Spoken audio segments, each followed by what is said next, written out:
দেশের চলমান রাজনৈতিক উত্তেজনার মধ্যে ডিসেম্বরে নির্বাচন আয়োজনের সব প্রস্তুতি শেষ করার নির্দেশ দিয়েছেন প্রধান উপদেষ্টা ডক্টর মোহাম্মদ ইউনূস।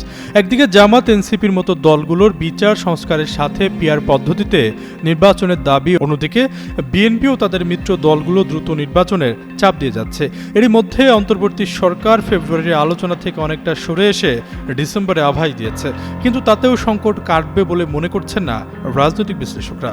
নির্বাচনের সময় নির্ধারণ নিয়ে চায়ের কাপে ঝড় উঠলেও এখনই নির্বাচনের পক্ষে নয় জামাত এনসিপি।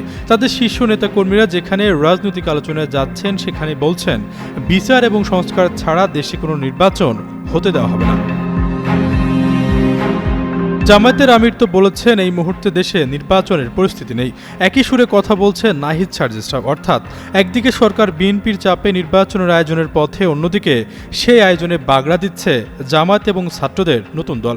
শুধু বাগড়ায় নয়, বিচার সংস্কার ও পিআর পদ্ধতিতে নির্বাচন সহ ৭ দফা দাবি আদায়ে মহাসমাবেশের ঘোষণা দিয়েছে জামায়াত ইসলামী। তাদের এই যাত্রায় সঙ্গে থাকার আভাস রয়েছে ইসলামী দলগুলোরও। মিডিয়া ব্যক্তিত্ব এবং রাজনৈতিক বিশ্লেষক আনিস আলমগীর নির্বাচন হওয়া নিয়ে শঙ্কার কথা জানান। এক টকশোতে হাজির হয়ে তিনি বলেন, আগামী ফেব্রুয়ারিতে নির্বাচন হওয়ার সম্ভাবনা থাকলেও একই সাথে নির্বাচন পেছানোর অপচেষ্টা অব্যাহত রয়েছে। বিএনপি যদি সিরিয়াস অবস্থান থেকে সরে আসে তাহলে বদলে যেতে পারে ভোটের দিনক্ষণ।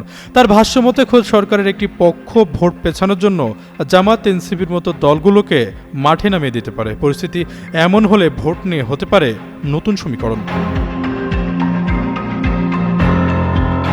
আনিস আলমগীরের পর্যবেক্ষণ, লন্ডন বৈঠকের পর বিএনপি সরকারকে চাপে না রাখার সিদ্ধান্ত নিয়েছে। একই সাথে খালেদা জিয়ার হস্তক্ষেপে ডিসেম্বরে যে আলটিমেটাম ছিল সেটা থেকেও সরে এসেছে। তবে বিএনপির শীর্ষ নেতারা বলছেন, কোনোভাবে নির্বাচন বিলম্বিত হলে দেশের রাজনৈতিক পরিস্থিতি আবারও উত্তপ্ত হয়ে উঠতে পারে।